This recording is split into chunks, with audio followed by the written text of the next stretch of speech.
और आप सबको पता होगा, विश्व किशोर बाऊ। विश्व किशोर बाऊ बाबा के ब्रदर के बेटा था, भतीजा है। तो ये भी जैसे बाबा का ही बेटा था है। बहुत बाबा के राइट हैंड, बट उनके खुद के बच्चों से भी ज्यादा वेरी अंडरस्टैंडिंग लवली चाइल्ड विश्व किशोर बाऊ। एक्चुअली बाबा ने विश्व किशोर बाऊ को अपने घर में ही रखे थे, कोलकाता में।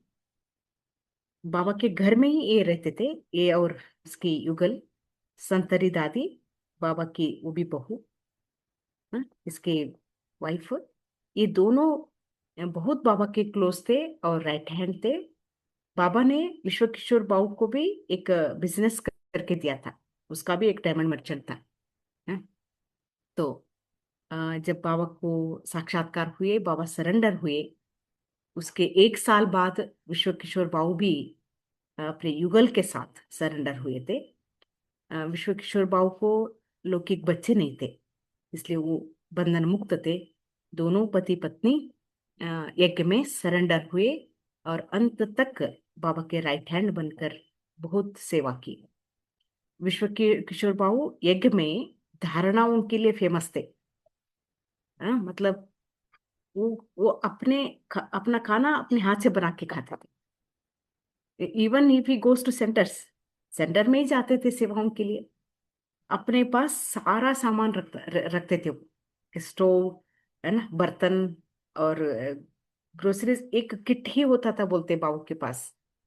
वो खुद का अपने हाथ से खाना बनाते थे, भोग लगा के खाना खाते थे, इतने पक्के ब्राह्मण। तो विश्व किशोर बाबू को एक हेल्थ प्रॉब्लम हुआ, स्टमक पेन था उसको। तो बॉम्बे में उसका ऑपरेशन होना था है? तो बट बाबा को पहले ही पता था कि ये ऑपरेशन सक्सेसफुल होने वाला नहीं है, हैं? ये 1968 में हैं, विश्व किशोर बाबू बाबा से परमिशन लेने माउंट आबू आते हैं। वो यूजुअली बॉम्बे में सेवाओं के लिए रहते थे, बहुत ऑफिशियल काम सारा विश्व किशोर बाबू संभालते थे। तो आए और उसके साथ रमेश भाई भी आए थे, मधुबन। तो बाबा को पता था। यूजुअली बाबा को फोटो फोटो खिंचवाना उतना पसंद नहीं होता था हैं? बहुत मना मना के बाबा को फोटो खिंचवाने के लिए ये करते थे, एग्री कराते थे। बट उस दिन कहते हैं बाबा स्वयं फोटोग्राफर को बुलाया।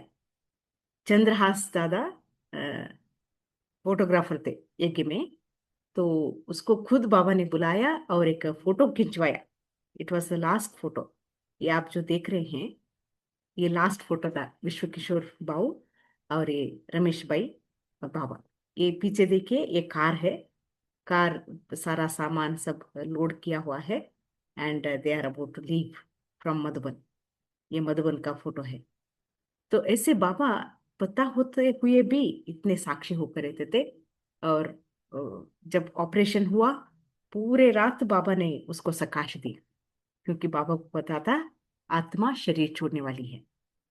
तो बाबा ने शरीर छोड़ा और वहां के जो सेवाधारी थे बाबू के फोटो खींचे थे, बॉडी के फोटो लेके मधुबन आए थे। और दो तीन लोगों को दिखाया होगा ऐसे फोटोज।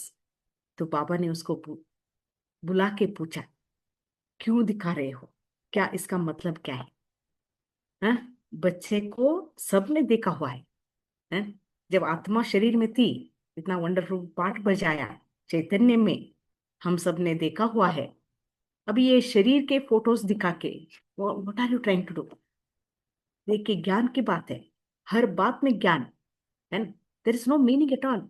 शरीर है ना, उसको it's burnt or buried over ना, उसको फोटो क्यों खींचना है, क्यों दिखाना है दूसरों को? तो Baba was believing in only soul to soul connection. शरीर तो खत्म हो गया। तो ऐसे बाबा साक्षी होकर, इन एडवांस उनको पता होते हुए भी, कभी मन की स्थिति ऊपर नीचे नहीं हुआ, कभी बाबा दिल से किस्त नहीं हुए, कभी ये प्रश्न नहीं आया कि ऐसे बच्चे चले गए तो कैसे होगा, है ना। कारोबार कैसे होगा, कौन सेवा करेंगे, नेवर ही थॉट। ओके। तो और एक बहुत बड़ी प्रश्न एक एक के सामने आया था, बेगरी पार्ट। आप समझिए, पूरे 8 साल बेगरी पार्ट चला है। 8 8 साल का मतलब सुबह खाएंगे तो पता नहीं शाम को रहेगा या नहीं रहेगा। पूछा जाता था यज्ञ में कि आप एक रोटी खाओगे या दो खाओगे, मतलब इतना लिमिटेड स्टॉक होता था। अ, एक भी एक्स्ट्रा रोटी बनाना नहीं होता था, या तो 2 से 3 भी खाना नहीं होता था। ऐसे ऐसा समय बहुत परीक्षा का चला। बट वही समय था बहुत गहन तपस्या की। दादी अपना अनुभव कहते हैं, बेगरी पार्ट में जो हमने तपस्या की, हाँ, वो डेप्थ थी यज्ञ योग में। वो ऐसा योग हमने फिर से अनुभव नहीं किया, देखिए, है ना। हाँ, तो बाबा ने अनुभव कराया है। तो पहले बोलते हैं दादियाँ, पहाड़ी पर वॉकिंग पर जाते थे मधुबन में। तो बाबा कहीं पे जाने नहीं देते थे अंदर। वहां पे कुछ कुछ फ्रूट्स के भी पेड़ है, बट बाबा अंदर जाने नहीं देते थे। जो रास्ते से गए सीधा वापस आना। पर जब बगीर पाठ शुरू हुआ था, तो दादिया क्या करती थी, अ, अंदर घुस के, मतलब जंगल था ना वो, थोड़ा जंगल मतलब इतना घना जंगल भी नहीं है, जहाँ फ्रूट्स मिलते हैं वहां उधर जाके खा लेते थे। खा के वापस आते थे। फिर बाबा को खुद बोलते थे कि बाबा बिल्कुल हमको भूख नहीं है। एंड दे न्यू में चाय बनाने के लिए, है। बाबा जानता था कि ये बच्चे वहां पे फ्रूट्स वगैरह कुछ खा के आए हैं, वॉकिंग वापस आते आते। एंड ही वॉज साक्षी दृष्टा। कुछ भी फील नहीं किया। बच्चों को खिलाने के लिए, है ना, नहीं है। ये कैसे फील करेंगे, क्या सोचेंगे बच्चे, है, कहीं चले न जाए, ऐसे ऐसे कोई भी थॉट्स नहीं थे बाबा के मन में। वही गंभीरता, वही अपना पुरुषार्थ, वही पालना, नथिंग चेंज्ड, है ना। ये बहुत बड़ी स्थिति है, ये आप सोच सकते हैं। Only very powerful soul can do such things, है ना। और जब ब्रजकोटि में आए, पूरा परिवार जब ब्रजकोटि में आए, उधर भी बहुत परीक्षाएं चली, है ना। तो बोलते हैं दादियाँ, जब कराची में थे तो बाबा नंबर 1 क्वालिटी के ग्रोसरीज लेते थे। बाबा का, है ना, वो प्रॉपर्टी भी था तब, वो पैसा भी था। तो दादियों को बहुत अच्छा खिलाया बाबा ने। हाँ, दादियाँ बोलते थे अभी अभी, मतलब देवर इन देर 80s 90s। अभी का खाने का हमारा शक्ति नहीं है शरीर को, जो बाबा ने ओम मंडली में हमको खिलाया था, है ना। बोलते हैं ड्राई फ्रूट्स को बाबा देसी घी में भिगो के खिलाते थे दादियों को। और उसी तरह फिजिकल एक्सरसाइज भी कराते थे, कर्मणा करना होता था, ताकि जो खाया है वो शक्ति बन जाए, हजम हो। हाँ, तो ऐसे दादियों को फिजिकली मतलब एकदम पावरफुल बनाए थे। तो आगे चलकर उन आत्माओं के सामने ऐसी बातें आई कि खाने के लिए प्रॉब्लम हो रहा था। मतलब जब मधुबन में आए, यहाँ पे राशन लेते थे गवर्नमेंट का, है ना। वो राशन वाला जो गेहूं वगैरह होता था, इट वाज ऑल मिक्स्ड। बाजरा, गेहूं, ये सारा मिक्स्ड होता था, लो क्वालिटी का होता था। और दादियों को ऐसा खा के बिल्कुल अनुभव नहीं है, शरीर को सूट नहीं होता वो बात, वो मतलब ऐसी चीजें। सो बोलते हैं एक बार ऐसा हुआ, it was because of that quality, low quality food, this one, गेहूं और बाजरे का। तो ऑलमोस्ट 50 भाई बहनों को यज्ञ में एक ही बार लूज मोशन शुरू हो गया था।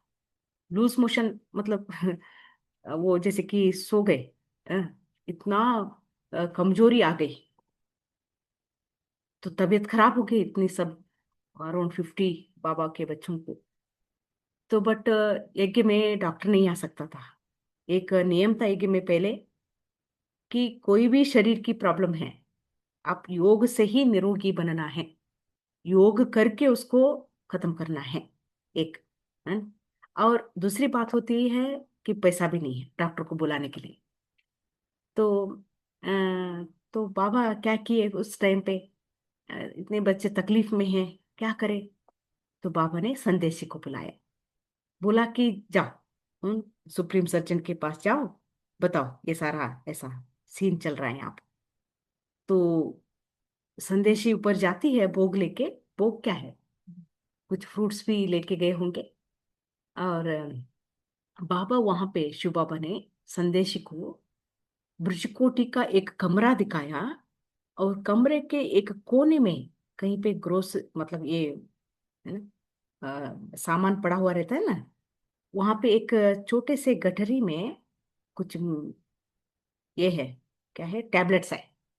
उसी टैबलेट्स को आधा आधा आधा आधा बच्चों को देता। तो वो कौन से टैबलेट है उसको कुछ पता ही नहीं है। So she came back happily.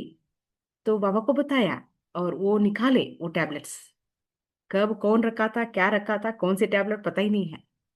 तो बाबा ने हर एक बच्चे को दृष्टि देके ने, उसको पिलाया, आधा आधा टैबलेट पिलाया, सबका तबीयत ठीक हो गया। मतलब see there is no medical science here, it is Shiv Baba की, है ना, एक मदद थी कि बच्चों का तबीयत ठीक हो गया। मतलब ऐसे ऐसे स्थितियों में भी बाबा एकदम निश्चिंत रहते थे, हैं? हर एक बात बाबा के ऊपर छोड़ते थे, जिम्मेवार वो है, हम तो केवल निमित्त हैं? हम तो ओनली इंस्ट्रूमेंट है, उसके बच्चे वो जिम्मेवार है? बाबा हम्म, बाटा बेटा है, हमेशा बाबा बोलते हैं बाबा बेटे हैं, ऐसे बोलते थे।